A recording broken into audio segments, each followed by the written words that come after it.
Colonel संतोष बाबू की 9 साल की बेटी को मैं टकटकी लगाए देखता रहा। वो अपने पिता को श्रद्धांजलि दे रही है। कर्नल संतोष बाबू जिनके 2 बच्चे हैं, 9 साल की एक बेटी और 4 साल का एक बच्चा। आज मैं आपको उनकी मां से मिलवाने वाला हूं। मां कहती है कि मुझे गर्व है कि मेरे बेटे ने शहादत दी। दुख इस बात का है कि मेरा इकलौता बेटा था। शायद मलयालम में अपनी बात कह रही हैं, सुनिए, मगर इस मां के दर्द को आप इस बयान के जरिए समझ जाएंगे। ఒకవైపు బాధగా ఉంది, ఒకవైపు సంతోషం. దేశం కోసం నా కొడుకు ఇచ్చిన కానీ తల్లిగా బాధపడుతుంది. ఒకడే బాబు నాకు.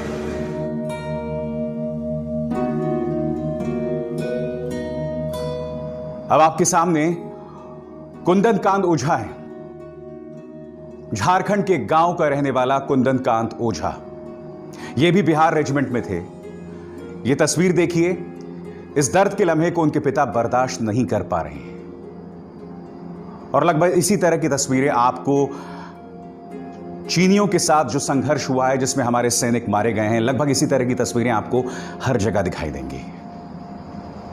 आज मेरे कुछ सवाल मेरे आपसे ये कि जब संतोष बाबू, कर्नल संतोष बाबू के पिता पी उपेंद्र से टाइम्स ऑफ इंडिया ने बात की, तब अपने आखिरी फोन कॉल में कर्नल संतोष बाबू ने यह कहा कि जो मीडिया चैनल्स में दिखाया जा रहा है वो सच नहीं है। जमीन पर हालात इससे बिल्कुल जुदा हैं। क्योंकि मीडिया चैनल्स लगातार क्या बता रहे थे? मीडिया चैनल्स हमको यह बता रहे थे कि चीन ने हमारी जमीन पर कब्जा नहीं किया है, जबकि बाकायदा वो गालवान घाटी में है, फिंगर 4 में है। फिंगर 4 यानी कि हमारे जमीन में करीब 8 किलोमीटर का प्रवेश चीनियों ने किया। और इस बात की पुष्टि किसी और ने नहीं की। अब कल जो एमईए का बयान आया, यानी कि विदेश मंत्रालय का बयान आया है, उससे साफ हो जाता है। आपकी स्क्रीन पर विदेश मंत्रालय का बयान, जिसमें यह कहा जा रहा है कि गालवान घाटी में आकर यह संघर्ष हुआ। सवाल यह कि अगर हालात सामान्य थे तो डी एस्केलेशन यानी कि वापसी किस बात की हो रही थी और कहां से हो रही थी, अगर हो रही थी तो? विदेश मंत्रालय का यह बयान फिर देखिए, जो आपके स्क्रीन पर है। पढ़िए इसे ध्यान से। Spokesperson of MEA Anurag Srivastava further stated that a violent face-off happened as a result of an attempt by the Chinese side to unilaterally change the status quo in Galwan on the late evening and the night of June 15th. वो आगे ये भी कहते हैं, while it was our expectation that this would unfold smoothly, the Chinese side departed from the consensus to respect the line of actual control in Galwan Valley. यानी कि चीन ने हमारे साथ विश्वासघात किया और जो उनके साथ एक समझौता हो गया था कि हम गालवान घाटी पर जो है कब्जा नहीं करेंगे, या हम गालवान घाटी पर लाइन ऑफ एक्चुअल कंट्रोल की इज्जत करेंगे, चीन इससे पीछे हट गया। तो सवाल ये, यानी कि आप मान रहे हैं कि गालवान घाटी में चीन ने प्रवेश किया। मगर मुद्दा यह नहीं है दोस्तों। कल मैंने आज तक न्यूज चैनल पर एक बहुत ही अजीबोगरीब संवाद सुना 2 पत्रकारों के बीच में। यह उसका स्क्रीनशॉट है इस वक्त जो आपके स्क्रीन पर है। कार्यक्रम में सवाल यह किया गया कि विपक्ष जो सरकार पर सवाल कर रही है वो भारतीय सेना के शौर्य पर सवाल नहीं। तो इसका जवाब कुछ इस तरह से दिया गया, यह कोई ऐसी घटना नहीं कि होकर खत्म हो गई। यह सवाल उठाना कि चीनी सेना हमारी जमीन पर आ गई और हम सोते रहे, यह सरकार पर नहीं, सेना पर सवाल है। पेट्रोलिंग सेना करती है, सरकार नहीं। पेट्रोलिंग की ड्यूटी सेना की होती है, क्योंकि हमारी सेना को पूरी आजादी है। वो राजनीतिक मास्टर से कमांड नहीं लेती। आगे गौर कीजिए, आईटीबीपी के हटने के बाद वहां भारतीय सेना पहुंची और चीन ने जमीन हड़प ली। यह सेना के ऊपर सवाल हो जाता है। एक नहीं 2 बातें यहां पर उन्होंने कही। पहली बात, उन्होंने कहा कि सरकार पेट्रोलिंग नहीं करती, सेना पेट्रोलिंग करती है। और अगर चीन ने सेना हड़प ली जमीन, तो यह सवाल उठता है भारतीय सेना पर। आज मैं इस चैनल से 2 सवाल करना चाहूंगा। आपको याद होगा प्रधानमंत्री नरेंद्र मोदी ने 2019 के चुनावों से पहले इसी चैनल को इंटरव्यू दिया था और तीन पत्रकारों ने बनारस के तट पर इनसे इंटरव्यू किया था। उस वक्त प्रधानमंत्री के शब्द थे कि मैंने जाकर हमला किया और यह बात विपक्ष को पच नहीं रही है। मैंने, प्रधानमंत्री नरेंद्र मोदी ने मैंने शब्द का इस्तेमाल किया था। तब क्या इन पत्रकारों ने यह सवाल किया था प्रधानमंत्री से कि प्रधानमंत्री आप मैं कैसे कह सकते हैं, क्योंकि यह काम तो हमारी भारतीय सेना ने किया है ना। क्योंकि जब सरकार को बचाने की बात आती है तो पेट्रोलिंग सेना कर रही है, सरकार की जिम्मेदारी नहीं है। और अगर चीन ने जमीन हड़प ली तो सवाल सेना पर उठता है। मगर जब प्रधानमंत्री यह कह रहे थे कि मैंने जाकर हमला किया और यह बात विपक्ष को नहीं पच रही है, तब क्या आपने प्रधानमंत्री से सवाल किया था कि प्रधानमंत्री आप ये कैसे कह सकते हैं, यह काम तो सेना का है ना। और यही नहीं, मैं आपको बताना चाहूंगा, यह जमीन तैयार की जा रही थी इसे मोदी बनाम चीन करने की। ये देखिए, अच्छे मूड में नहीं है प्रधानमंत्री मोदी। हारेगा हर दुश्मन, इसमें शी जिनपिंग की तस्वीर है साथ में। मोदी के चक्रव्यूह में चीन, यही चैनल है जिसने इस तरह की प्रोग्रामिंग की थी इस घटना के ठीक पहले। लिहाजा आज मैं आपसे सवाल पूछना चाहता हूं कि आखिर आप इस बात को कैसे सिरे से नकार सकते हैं। बात यही नहीं रुकती दोस्तों। और आपके स्क्रीन पर यह है भारतीय जनता पार्टी के सांसद राकेश सिन्हा। क्या कहते हैं कि इस वक्त पूरा देश प्रधानमंत्री नरेंद्र मोदी के साथ है। बिल्कुल, प्रधानमंत्री नरेंद्र मोदी मेरे प्रधानमंत्री हैं, पूरा देश उनके साथ है। मगर मैं आपसे अपील करना चाहूंगा कि कम से कम अपनी राजनीति के जरिए सेना का इस्तेमाल ना करें। पुलवामा के दौरान भी मैंने यह सवाल उठाया था कि हमारे जो 40 जवान शहीद हुए थे उसकी जवाबदेही क्या है। और आज भी, और उस वक्त भी मैंने कहा था कि मैं सरकार के साथ हूं, सेना के साथ हूं, और आज भी मैं वही सवाल उठा रहा हूं। 23 मई को यानी कि आज से करीब 25 दिन पहले मैंने इसी मंच पर HW न्यूज पर सुनिए सरकार में आपके सामने यह शो किया था। और तब मैं जानता हूं इस शो के लिए भारतीय जनता पार्टी के IT सेल के छोटे मोटे गुर्गे जो हैं उन्होंने हमें ट्रोल किया था, हमें टारगेट किया था। उस वक्त मैंने इस कार्यक्रम के जरिए यही सवाल उठाया था और यह आधारित था अजय शुक्ला की रिपोर्टिंग के पेज उस आपके स्क्रीन पर है। हमने यही सवाल उठाया था इस कार्यक्रम के जरिए कि चीन ने हमारी जमीन पे 8 किलोमीटर प्रवेश कर लिया है, कब्जा कर लिया है। इसके बारे में सरकार का क्या कहना है, इसके अलावा और कुछ नहीं था। अब अजय शुक्ला की जो ताजा रिपोर्ट है उस पर आपको गौर करना पड़ेगा, क्योंकि हालात अभी बहुत सामान्य नहीं हुए हैं। आपके स्क्रीन पर वरिष्ठ सरकारी सूत्रों का कहना है कि चीनी सेना जिन्होंने घुसपैठ की थी भारतीय क्षेत्र में, वो अभी भी उस जगह पर टेंट, डिफेंसेस, तमाम चीजें बना रहे हैं। बावजूद इसके कि यह दावा किया गया है कि वहां डी एस्केलेशन हो गया है, डिसएंगेजमेंट हो गया है। आगे क्या कहते हैं, पैंगोंग सौ सेक्टर में चीनी सेना ने फिंगर 4 तक कब्जा कर लिया है, यानी कि भारतीय जमीन के 8 किलोमीटर तक, क्योंकि भारत मानता है कि LAC फिंगर 8 तक है। यही नहीं, गालवान नदी के क्षेत्र में भी चीन जो है वो PP-15 और PP-17 पर कब्जा किए हुए है, यानी कि गालवान घाटी की जो ऊंचाइयां हैं उस पर चीन का कब्जा अब भी है। हमारे सैनिकों के शहादत के बाद भी अब भी उनका कब्जा बना हुआ है, क्योंकि यह पत्रकार अजय शुक्ला लगातार यह कहता रहा आपसे कि हमारी जमीन पर चीन ने कब्जा कर लिया, इनका मजाक उड़ाया गया, इनको टारगेट किया गया। जी हां, मगर सरकार ने कभी भी इनके दावे को गलत नहीं साबित किया। मगर सरकार तो अब भी खामोश है। इस वक्त जब मैं आपसे कार्यक्रम रिकॉर्ड कर रहा हूं, इस खबर को सामने आए, देखिए खबर को हुए तो शायद 36 घंटे हो गए, मगर इस खबर को सामने आए 24 घंटे गुजर चुके हैं, क्योंकि इस वक्त जब मैं कार्यक्रम रिकॉर्ड कर रहा हूं तो मेरी घड़ी में 12 बज रहे हैं। यह इस खबर आपको याद होगा कि कल 12 बजे सामने आई थी, और अब तक प्रधानमंत्री नरेंद्र मोदी ने, गृह मंत्री अमित शाह ने, विदेश मंत्री S जयशंकर ने और रक्षा मंत्री राजनाथ सिंह ने एक भी शब्द नहीं कहा, एक भी शब्द नहीं कहा। और जब आप विपक्ष में थे तो वो तमाम बातें उठाते थे जिसके लिए आप लोगों को रोकते थे। अब मैं आपको सुनाने वाला हूं रविशंकर प्रसाद ने 2014 से पहले क्या कहा था। वो तमाम बातें जिसे आज उठाना देशद्रोह है, जिसके लिए मेरे जैसे पत्रकारों के खिलाफ देशद्रोह का मुकदमा दर्ज किया जा सकता है भारतीय जनता पार्टी द्वारा, वो तमाम सवालात भारतीय जनता पार्टी पहले उठाती थी। देखिए, 17 जून को चीन की ओर से भारत की सीमा पर फिर अतिक्रमण किया गया है। ये चुमार क्षेत्र जो है लद्दाख के पास का, वहां हुआ है। कैमरा छीन लिए गए और पोस्ट पर भी वो लोग चले आए। The BJP would like to ask the government of India why this incident was not conveyed to the public earlier, why it was deliberately suppressed।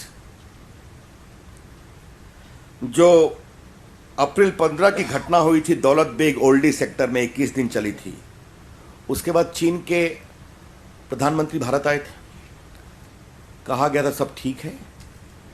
एक हमारा एप्रीहेंशन है कि क्या एंथोनी साहब की जो चीन यात्रा हुई थी और उसके पहले मेनन साहब जो नेशनल सिक्योरिटी एडवाइज़र हैं, उनकी चीन यात्रा हुई थी, उसकी यात्रा के सहूलियत को बताने के लिए इसे दबाया गया? ये बहुत गंभीर सवाल है। यही नहीं, प्रधानमंत्री नरेंद्र मोदी ने क्या कहा था आपकी स्क्रीन पर। मैं पूछना चाहता हूं प्रधानमंत्री मनमोहन सिंह से कि आप कमजोर नहीं, अगर आप ताकतवर हैं तो देश को इसका प्रमाण चाहिए। यह बात किसी और ने नहीं बल्कि गुजरात के पूर्व मुख्यमंत्री नरेंद्र मोदी ने साल 2009 को कही थी। आज मानो सब कुछ पलट गया है, सब कुछ पलट गया है। और सबसे दुख की बात यह है, आपकी स्क्रीन पर यह है देश की पूर्व विदेश सचिव निरुपमा मेनन राव। वो क्या कह रही हैं उस पर गौर कीजिए, और बहुत ही गंभीर बात कह रही हैं। The official PLA statement on the tragic Galwan face-off is worth scrutiny. It refers to the Galwan Valley as being on the China-Indian border and that the Indian Army crossed the LAC and violated their commitments. वो आगे कहती हैं, it says that the sovereignty of the Galwan Valley has always been China's. The statement uses words seriously violated twice in this reference to the Indian troops being seriously violated the agreements between the two countries on the border issue. पूर्व विदेश सचिव निरुपमा मेनन कह रही हैं कि चीन ने जो अपना बयान जारी किया उसमें कहा कि भारतीय सेना को गालवान घाटी में होने का कोई अधिकार नहीं है। यह कोई और नहीं बल्कि चाइना कह रहा है। वो गालवान घाटी जो हम अपना हिस्सा मानते हैं, वो गालवान घाटी जहां पर अजय शुक्ला की इस रिपोर्ट के मुताबिक अब भी चीन बना हुआ है। मैंने आपके सामने दो प्रमाण पेश किए, पूर्व विदेश सचिव निरुपमा मेनन राव और अजय शुक्ला। चीन अब गालवान घाटी को अपना हिस्सा मान रहा है, मगर क्या आप इसकी चर्चा कहीं पर भी सुन रहे हैं? क्या इस बात को लेकर सवाल नहीं किए जाने चाहिए? मैं ये जानना चाहता हूं, एस जयशंकर तो चीन में भारतीय राजदूत थे ना, जो इस वक्त हमारे विदेश मंत्री हैं। क्या इन्होंने प्रधानमंत्री नरेंद्र मोदी को चेतावनी नहीं दी कि चीन हमारे साथ विश्वासघात कर सकता है? आपकी स्क्रीन पर दोस्तों ये ट्वीट है जो हमारे फॉर्मर एम्बेसडर केसी सिंह ने कही है। इसमें वो एक चीज बता रहे हैं जिस पर आप गौर कीजिए। वो बताते हैं कि 1962 में माओ जेडोंग, जो कि चाइनीज नेता थे, उन्होंने अमेरिकी विदेश मंत्री हेनरी किसिंजर से यह बात कही थी। उन्होंने कहा था 1962 के युद्ध से पहले कि भारत को दूसरी बार सबक सिखलाने की जरूरत है। और उसके बाद 1962 का युद्ध होता है। पहला सबक 7वीं सदी में जब चीनी राजा ने दखल दिया था पूर्वी भारत में। आगे एम्बेसडर सिंह क्या कहते हैं, माओ जेडोंग ने भारत पर हमला तो कर लिया, मगर चीन के अंदर हजारों लोग भूखे भी मरे थे। आगे वो क्या कहते हैं इस पर गौर कीजिए। मौजूदा विदेश मंत्री जो कि चीन के पूर्व राजदूत हैं, क्या वो ये सब नहीं देख सकते थे? क्या वो इस बात की चेतावनी प्रधानमंत्री नरेंद्र मोदी को नहीं दे सकते थे? आज जब हम कह रहे हैं कि चीन ने हमारे साथ विश्वासघात किया, तो मैं ये जानना चाहता हूं कि आपने क्या किया? आपके सामने कुछ तथ्य हैं जिस पर आपको गौर करने की जरूरत है। क्या आप जानते हैं कि प्रधानमंत्री बनने से पहले प्रधानमंत्री नरेंद्र मोदी चीन 5 बार जा चुके थे, यानी कि चीन के साथ आपका अटूट संबंध था। इस खबर के मुताबिक 2014 के बाद प्रधानमंत्री नरेंद्र मोदी और चीनी राष्ट्रपति शी जिनपिंग के बीच 18 मुलाकातें हुई हैं। इतनी सारी मुलाकातें तो पूर्व प्रधानमंत्री मनमोहन सिंह की भी नहीं हुई। तो जब आपका इतना विश्वास था, इतनी दोस्ती थी, इतने प्रगाढ़ संबंध थे, तो फिर यह विश्वासघात कैसे हुआ? हमसे यह गलती कैसे हो गई? और यह प्रगाढ़ संबंध वाली बात ये मेरे शब्द नहीं है, आप खुद सुनिए किसके शब्द हैं। कौन जतला रहा था चीन में विश्वास? ध्यान से सुनिए। दो देशों के मुखिया इतना आत्मीयता, इतनी निकटता, इतना भाईचारा, ये अपने आप में जो परंपरागत रूप से वैश्विक संबंधों की चर्चा होती है उससे +1 है। और ये +1 समझने के लिए कईयों को भी समय लगेगा। प्रधानमंत्री नरेंद्र मोदी कह रहे थे, जिस तरह से वो बात कर रहे थे शी जिनपिंग के बारे में, मानो कोई बिछड़ा हुआ भाई हो। आज मैं आपसे यही सवाल पूछना चाहता हूं कि यह विश्वासघात आखिर हुआ क्यों? और यह तस्वीर देखिए, आप देख सकते हैं कि साबरमती के तट पर किस तरह से झूला झुलाया गया था। बात यहां नहीं रुकती, शी जिनपिंग के मास्क बनाकर लड़कियों को पहनाए गए थे। ये तमाम चीजें हमारे साथ है, बावजूद इसके विश्वासघात हुआ। आज भारतीय जनता पार्टी के सांसद राकेश सिन्हा कह रहे हैं कि पूरा देश जो है वो मोदी के साथ है और मुझे गोली नहीं चलानी आती, फिर भी मैं शहादत दे सकता हूं। आर जग्गी जैसे सरकार के पिछलग्गू पत्रकार कह रहे हैं कि चाइनीज प्रोडक्ट्स को बैन कीजिए। आप जानते हैं इस वक्त जो मैं इस कार्यक्रम को रिकॉर्ड कर रहा हूं जिस फोन पर, उसके अंदर के कंपोनेंट्स भी चीन से आए हैं। चीन ने हमारे सैनिकों को मार दिया और हमारा जवाब क्या है? हमारा जवाब यह है कि हम चाइनीज प्रोडक्ट्स को बैन कर देंगे। अब मैं आपकी जो कुछ चीजें मैं आपके सामने पेश करना चाहूंगा। जनसत्ता की खबर देखिए, भारतीय कंपनी को पीछे छोड़ शंघाई की कंपनी को मिला Delhi Meerut rapid transport corridor का ठेका। क्या कह रही है खबर? कि भारतीय कंपनी के ठेकों को नजरअंदाज करके भारत सरकार ने चीनी कंपनी को ठेका दिया। हमारी आन बान शान स्टैच्यू ऑफ यूनिटी, इसे किसने बनाया था? किसके कारीगरों ने बनाया था? किसकी एक्सपर्टीज से बना था? क्या आपको बतलाने की जरूरत है? अब एक और खबर पे गौर कीजिए, great wall Motors science $1 billion MOU with Maharashtra government. यह चीन की कंपनी है जिसने महाराष्ट्र सरकार के साथ $1 अरब का MOU साइन किया है।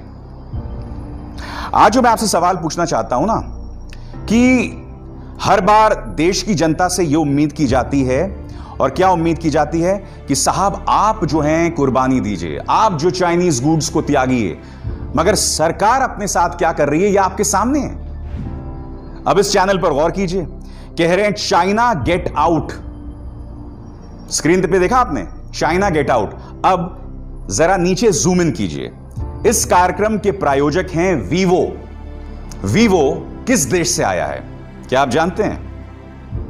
यह है सबसे बड़ी विडंबना। इस तरह से इस देश की जनता को मीडिया मूर्ख बनाता है, हमारी सरकारें मूर्ख बनाती हैं, और उसकी कीमत मेरा सैनिक चुकाता है। जाते जाते मैं आपको एक वीडियो दिखाना चाहूंगा। इसका ताल्लुक भारत चीन संघर्ष से नहीं है, मगर जब कोई सैनिक घर लौटता है ना, तो उसकी बेटी, उसकी छोटी सी बेटी उसका कैसा स्वागत करती है, आप खुद ये तस्वीर देखिए।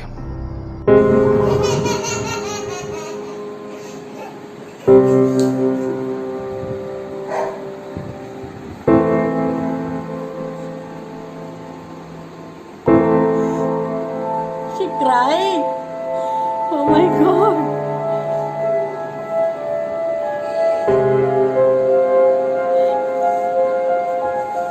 Look at you, Papa.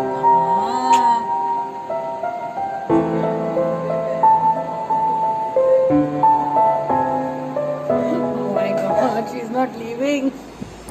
मेरे पास वाकई शब्द नहीं है, और मैं उम्मीद करता हूं कि इस देश के सैनिक के स्वाभिमान की रक्षा की जाएगी। मैं पूरी उम्मीद करता हूं। नमस्कार।